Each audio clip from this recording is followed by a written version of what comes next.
Get involved now. Be on the right side of history. Be on the side of good. Wear the white hat. This is your chance to be involved in human history. You get in my face with that, I'll beat your goddamn ass, you son of a bitch.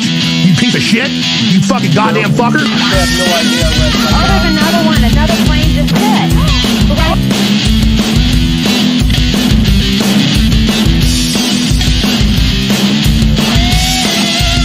have no idea what. Oh, there's another one. Another plane just hit.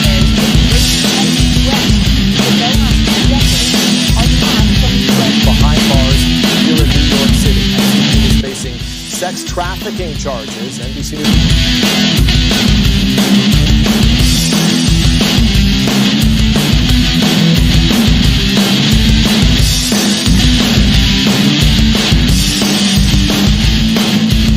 Have before us the opportunity to forge for ourselves and for future generations a new world order. When we are successful, and we will be, and we will be. A new world order. A new world order. When we are successful, and we will be. That was George W. Bush announcing the ultimate agenda that is taking place behind the scenes while everybody's watching Netflix and the NBA and all this dumb crap. They are literally about to start World War III. Actually, I don't think it's going to happen right now, but it's going to happen someday. It's going to happen in your lifetime for sure. So the big story, Ukraine being invaded by Russia. And we were warning about this for a long time. Go to my profile. You'll see that video I pinned there. Ukraine was the big story. And people didn't think it was going to happen. But, of course, you see the movements. Russia was already there in 2014. And it's a very complicated story. I'm not going to get into that now. But I do have to say, there is a lot of BS out there. There was a bunch of BS out there. There's a lot of lies. There's a lot of disinformation. I would say from both sides. Obviously, the Russian media is putting all pro-Russia stories. But, like, what is up with Western media and all these bullshit lies like the ghost of Kiev? You know, they were saying this one Ukrainian plane fighter was able to shoot down 6 Russian jets, and oh my God, he's a hero and nobody knows his name. That was all BS. And you hear all these stories about exaggerations, like, oh, the Russians gave up without a fight, and you know, the Ukrainians surrounded them, and the Russians were so scared they just dropped their rifles and turned themselves in, and no, not a single bullet was fired. And it turns out it was all lies. So what is up with that? I mean, definitely when you see the media pushing something so hard and you know, really trying to everybody in unison, Fox News, CBS, all these people want you to have the same viewpoint on the subject. You know, it's time to be cautious. When you see George Soros, former Nazi, former Nazi, coming out and saying, oh, Ukraine, democracy, we've got to protect it. If George Soros is against it, a general rule of thumb, if George Soros is against it, you should be in favor. You know, if he's in favor of something, you should be against it.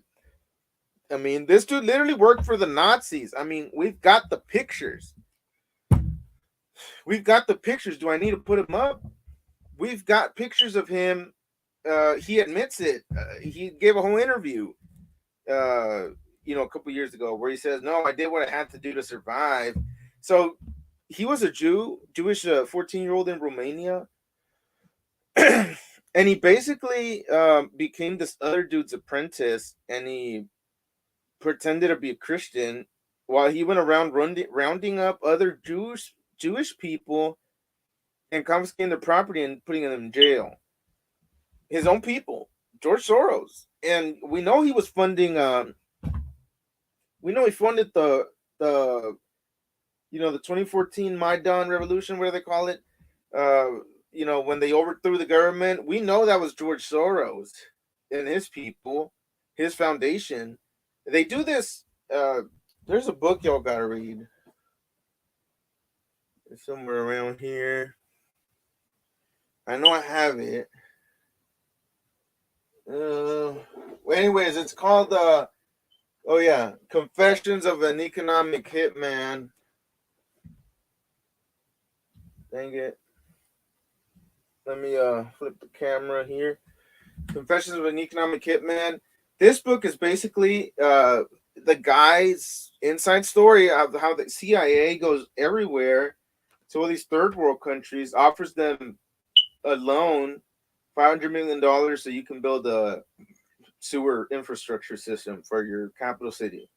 And then it's pretty much designed to put you in debt to the point where, oh, you couldn't pay it? Yeah, they calculate it exactly. They calculate the exact loan where it looks like you could pay it off, but they know you're not going to. And they get countries like Argentina, Colombia, Nigeria,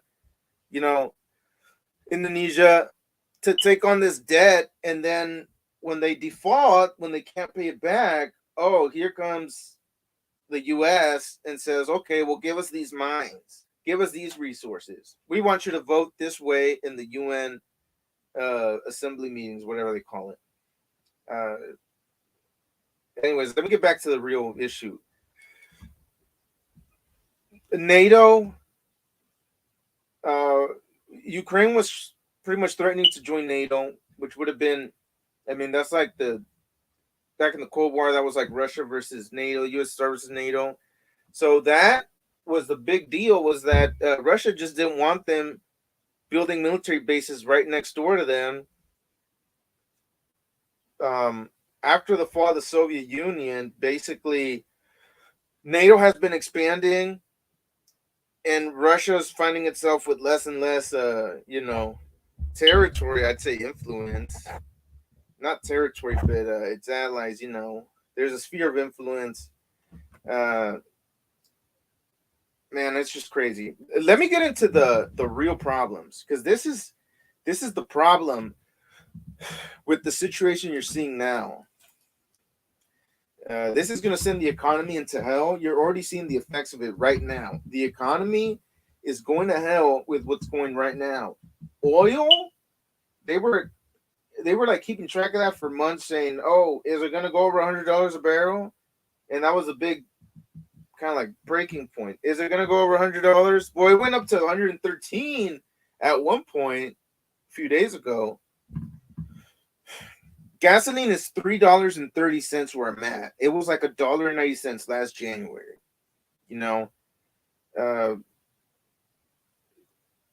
The West is threatening to sanction Russia, but then we're still buying oil from them, which is like, that's their big money maker. That's like me saying, oh, I'm not going to support Pizza Hut financially anymore, so I'm not going to buy anything from them except for pizza. I'm still going to buy pizza, but I'm not going to buy breadsticks. Well, shit, they make most of the money off the pizza. So that's pretty much it. Man, it's just so crazy. First thing Biden did when he got into office was shut down the Keystone Pipeline. And then he turned around and approved the Nord Stream pipeline in Russia. That Russia's built to go to Germany. Germany, 70%, 6%, depends. There's like different figures, but 67% of their energy comes from natural gas from Russia. So, Europe can't afford to cut Russia off. They can't afford it. Everybody's bill would double, triple. There's a big energy crunch right now. Prices are shooting up insane levels. The coronavirus, Klaus Schwab, Great Reset doesn't help, but it put us in this spot. And now they started this war, and who knows what's going to happen? Because Ukraine and Russia collectively produce about 25% of the world's wheat. So just look at that, the wheat market. They also produce a lot of corn. I've also seen some stats that say they produce like 75% of the world's sunflower seed oil. So we're entering some really crazy times, because it's one thing to see gasoline get expensive, but not many Americans are used to, food at the grocery store being unavailable or flat out crazy expensive. Like beef. Have you seen the price of beef lately?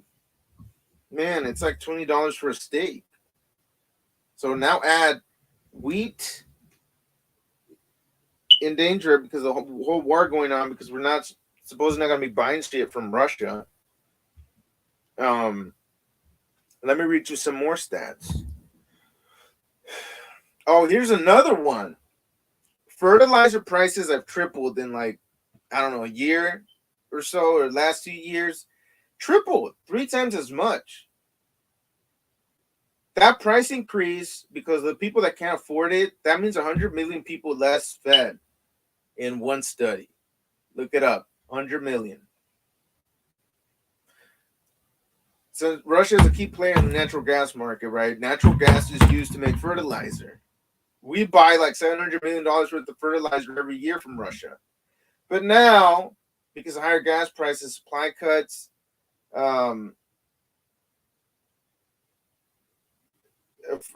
basically, there's no supply. We're not being able to produce it. And it's just getting ridiculously expensive to grow food now,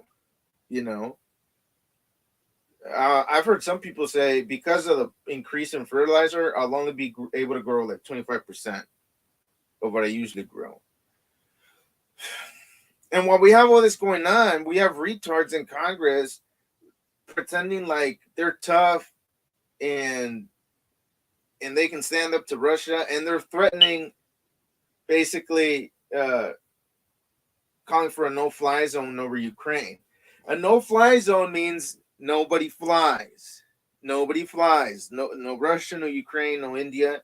And if anybody enters the airspace, you're obligated to shoot them down. I mean, Jesus.